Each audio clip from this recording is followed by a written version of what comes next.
Hello everybody. Today we are going to discuss about boundary conditions, reflection and transmission. Here we are considering two strings and they are tied together. And what will happen when a sinusoidal wave comes through string 1 and reaches up the knot? Whether all the incident wave move directly to second string, or is there some other reflection or some other phenomena is there. So for studying that, we are considering two strings and their masses are different. Mass per unit length is represented by m, which is different for the two strings. And for the simplicity of the considered problem, we are considering the tension in both strings are the same. Since the tension in both strings are the same and m is different, the velocity with which the wave moves will be different in two strings, because we know v is equal to root of t by m, where t is tension and m is mass per unit length. Since t is a constant and m is different, then v will be different. Then we are considering this is the figure. Here the knot, which is shown as bold, which is at the origin, let it be x is equal to 0, and towards left it is string 1 and towards right it is string 2. Let its properties m1 be the mass per unit length of the string, k1 and v1 are wave number and velocity respectively. Those parameters in the second string are given by m2, k2 and v2 respectively. Okay.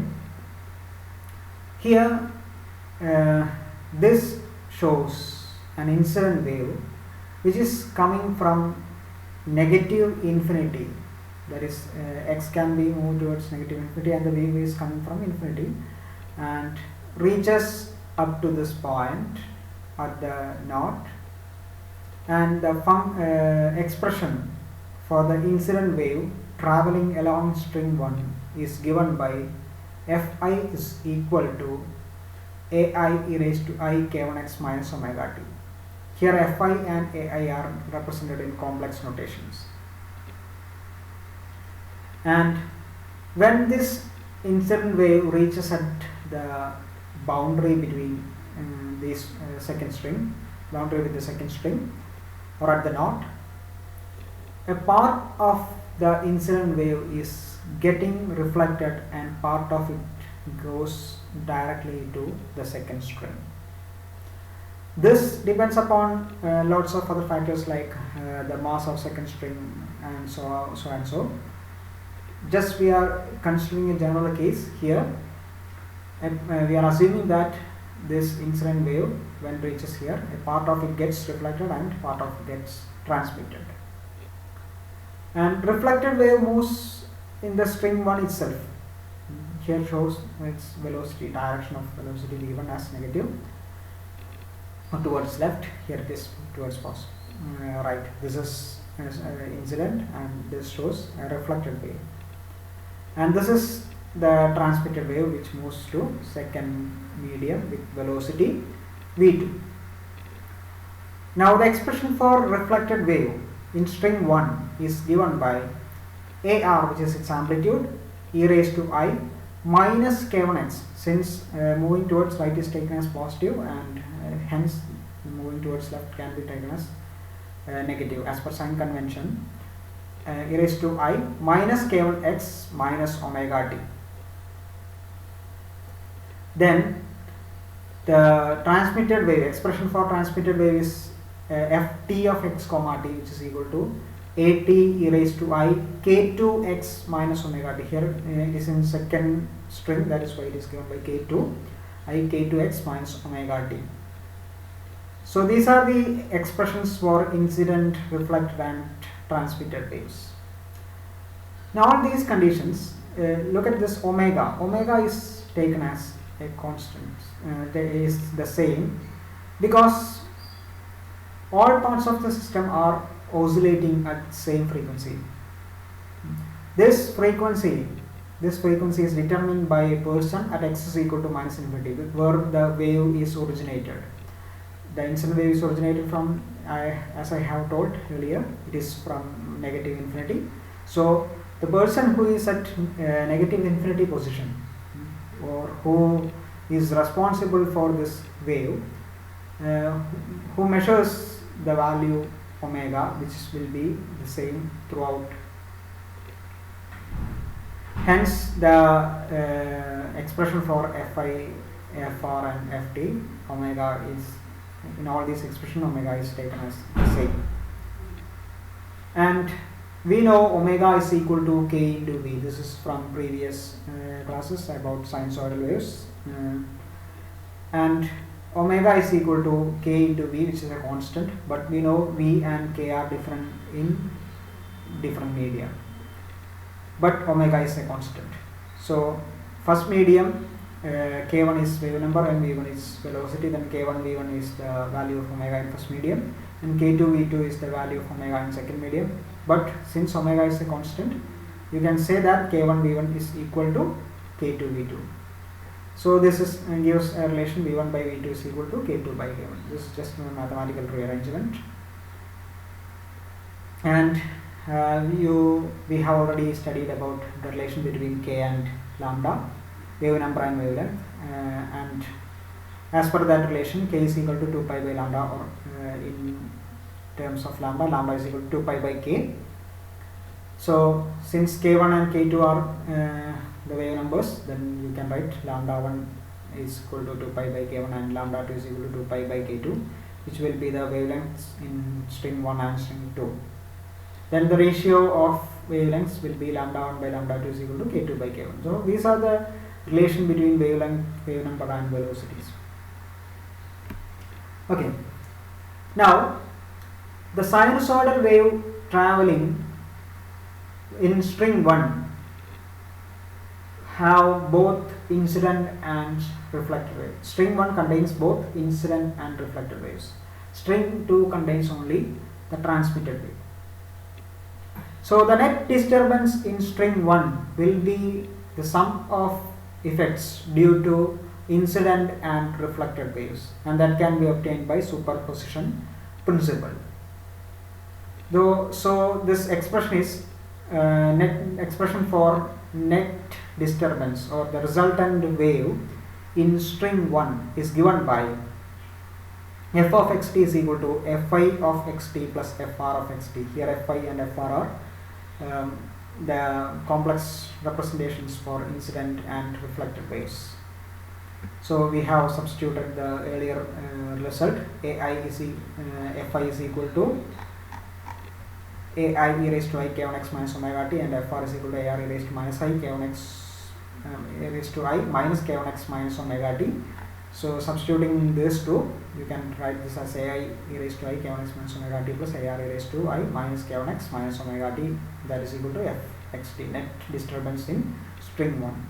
In similar ways, net disturbance along string 2 is given by f dash of xt, which is equal to disturbance due to the transmitted wave, which is given by ft of xt, and that is equal to at e raised to I k2x minus omega t. Okay, since we are considering sinusoidal waves, and we know that the sinusoidal waves are continuous wave functions. Hence, we know first derivative of sinusoidal wave functions, again another sinusoidal wave, sinusoidal function. Hence, the functions and its first derivatives are continuous in nature. Hence, the net disturbance in string 1 just before the boundary between the two strings must be equal to net disturbance or wave function just after boundary. So here we are considering this is the knot, as I have shown earlier. This is a point just before boundary. This is not much this lengthy, but we not to show this visible, I am making this a little lengthy. So just before this origin point, that is 0 minus, that indicates that just before origin, the wave function is f0 minus comma t, and just after origin, function is given by a 0 plus f of 0 plus comma t. Both must be same. Since the wave function is continuous, both must be same. That is written as here f0 minus comma t is equal to f0 plus comma t. And we have also already mentioned that its first derivative also must be continuous. Then dou f by dou x at 0 minus, that means just before origin, is equal to dou f by dou x at 0 plus, that is just after origin. That is function and its first derivative just before origin and just after origin must be continuous. These two are considered as the boundary conditions here, and this is applicable in case of real wave functions. Look at this, here it is not complex representations. But since the real part is continuous, you have to check what is happening for the imaginary part. The imaginary part is also containing the sinusoidal parts, functions. They are different from real part only if the real, cosine is replaced with sine, that's all. There is no much difference between real and imaginary parts as per Euler's formula. Then you can also say that not only the real function but also the complex function is also continuous, and its derivative, complex function and its derivative must be continuous just before and after the boundary. Hence we can say that f of 0 minus comma t and f of 0 plus comma t, that here f is complex, and dou f by dou x 0 minus equal to dou f by dou x 0 plus. That's all. These two are equal and these two are equal. Now this is possible only if the mass of the knot at x is equal to 0 is negligible. If the mass is not negligible, the discontinuity will arise. So for our consideration, we are considering the mass of the knot at x is equal to 0 is negligibly so small, so that the discontinuity will not arise here. Then by considering this in mind, we can write that f xt at x is equal to 0 is equal to f dash of xt at x is equal to 0. I have forgotten to write this x equal to 0. That you have to substitute the condition x equal to 0. So check that f xt at x equal to 0 is equal to f dash xt at x is equal to 0. Here f xt represents the function net disturbance in string 1, f dash xt is net disturbance in string 2. Put x equal to 0 in that expression also, that is the condition here we have given. By substituting x is equal to 0 in these expressions, you can say that ai f of 0 comma t or f of x at x equal to 0 is ai e raised to I. Since x equal to 0, this will goes to 0, and ai e raised to minus I omega t plus ar e raised to minus I omega t, because this term containing x goes to 0. Similarly, f dash is equal to at e raised to minus I omega t. So we are substituting that ai e raised to minus I omega t plus ar e raised to minus I omega t equal to at e raised to minus I omega t. So all the terms contain the time dependent part e raised to minus I omega t. So you can cancel that. From this we are obtaining a relation ai plus ar is equal to at. That is complex amplitudes of incident and reflected wave. Sum of complex amplitudes of incident and reflected wave will be equal to complex amplitude of transmitted wave. This is by substituting the boundary condition here. Now consider another boundary condition, dou f by dou x at x is equal to 0 minus equal to dou f by dou x at x is equal to 0 plus. that is first derivative values must be same. Here in just before origin or first string, net f is fi plus a fr, and second string it is ft. So dou by dou x of fi plus fr at x equal to 0 equal to dou by dou x of ft at x equal to 0. Substituting this, dou by dou x of fi, substitute for fi, ai raised to I k1 x minus omega t plus ar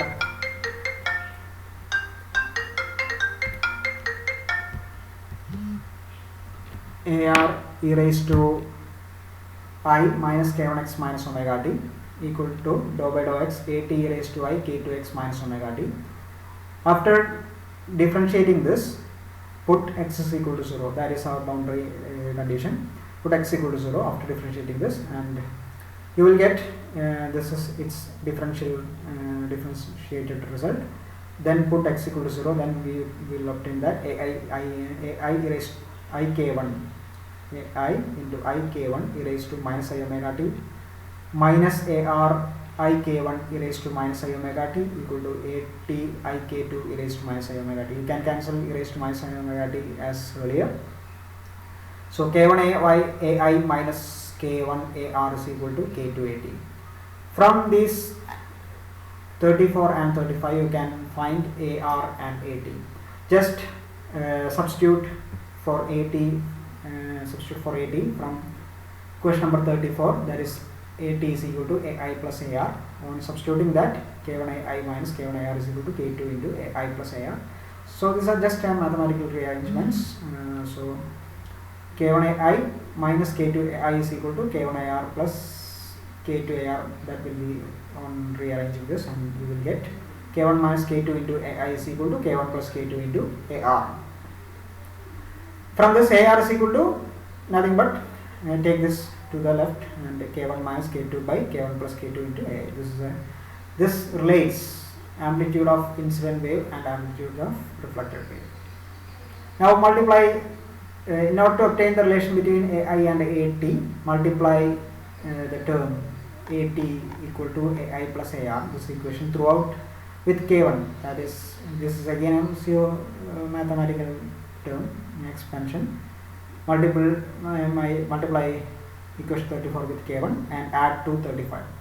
By multiplying k1 with equation number 34, we will get k1 I plus k1 IR is equal to k1 AT, and add it to 35, k1 I minus k1 IR is equal to k2 AT.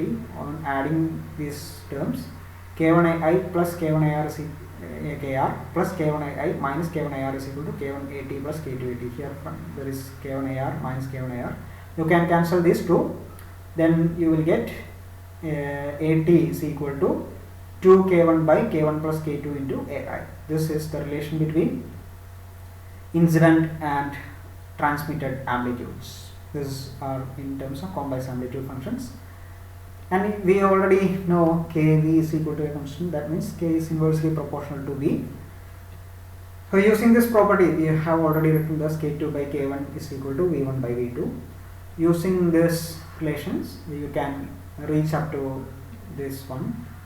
AR is equal to V2 minus V1 by V2 plus V1 AI, and AT is equal to 2V2 by V1 plus V2 or V2 plus V1 AI. So these are just by using this relation, there is mathematical rearrangement. Now, these are complex amplitudes. Now you can write this in terms of real amplitudes. You can take this phase term outside, then you can write this as AR into e raised to I delta R, which is the AR complex amplitude AR equal to V2 minus V1 by V2 plus V1. I instead of AI into e raised to I delta I. And similar way, AT e raised to I delta T is equal to 2V2 by V2 plus V1 AI e raised to I delta I. So these are the terms in terms of real amplitudes. Now we are considering special cases. First special case is that when the second string is lighter than the first string. Second string is lighter means its mass is less than first string. If the mass of second string is less than first string, then the velocity of second string will be greater than velocity of the wave. in second string will be greater than velocity of the wave in first string, because we know v is equal to root of t by m, that is v is inversely proportional to root m. If f is m is greater, then v will be smaller. Okay. So by using this, you can use this here in 39. Check this. When v2 is greater than v1, then this will be a positive quantity. Again here, this is also a positive quantity. That means AR, AI and AT. In all these terms, there is no representation, or there is no negative terms. That means all these terms, that is all these waves are in same phase. That is, all these amplitudes are in same phase. Delta I equal to delta R equal to delta T. That is, all these are in same phase. So since delta I is equal to delta R, you can write this AR is equal to V2 minus V1 by V2 plus V1 into AI, and AT is equal to V2 by V2 plus V1 into AI. You can delta T equal to delta I and delta R is equal to delta I, since all these are in same phase. So you can cancel this, and the result is like this. Now, if the second string is heavier, first of all we have mentioned that second string is lighter. Now second condition is second string is heavier. If the second string is heavier, then m2 will be greater than m1. If mass is greater, then velocity will be smaller. Then v1 is greater than v2. m2 is greater than m1, then v2 will be less than v1. If v2 is less than v1, look at this, v2 is less than v1, then this will give a negative result. This will give a negative value. Okay. This indicates that this incident wave and reflected wave are 180 degree out of phase with each other. That is, the reflected wave is 180 degree out of phase with incident wave. That is indicated by this, the negative result.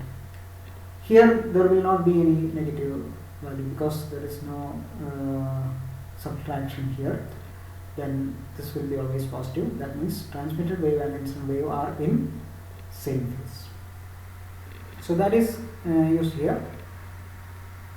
Look at this. If m2 is greater than m1, then v2 is less than v1. That means this equation, RHS of equation will be negative. That is, reflected wave is out of phase by 180 degree with incident wave. While in the case of transmitted wave, there is no negative wave. That means transmitted wave is in phase with incident wave. Okay, that is the result is shown here. Yes, this negative is here. That is v2 minus v1 by v2 plus v1 into a. Right? Since there is a negative here, we can take this as v1 minus v2, and this will be the expression for the relation between reflected amplitude and incident amplitude. This is the relation between transmitted amplitude and incident amplitude. This is specifically for this special condition.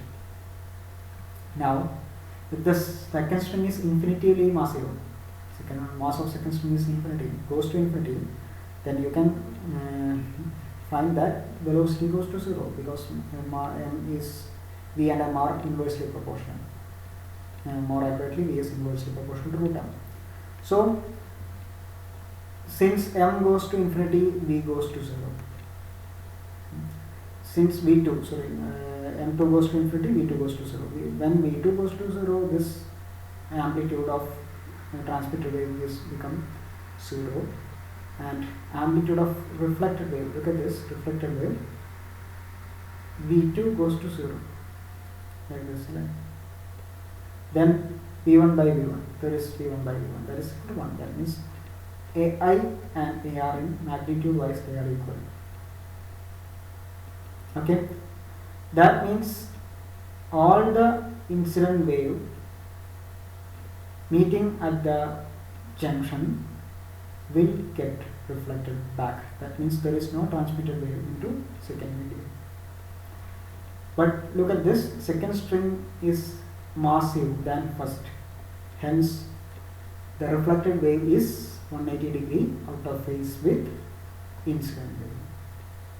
So these are the few things that we have going to discuss in this session, that is the session regarding boundary conditions and its application with reflection and transmission of sinusoidal waves at the boundary. Thank you.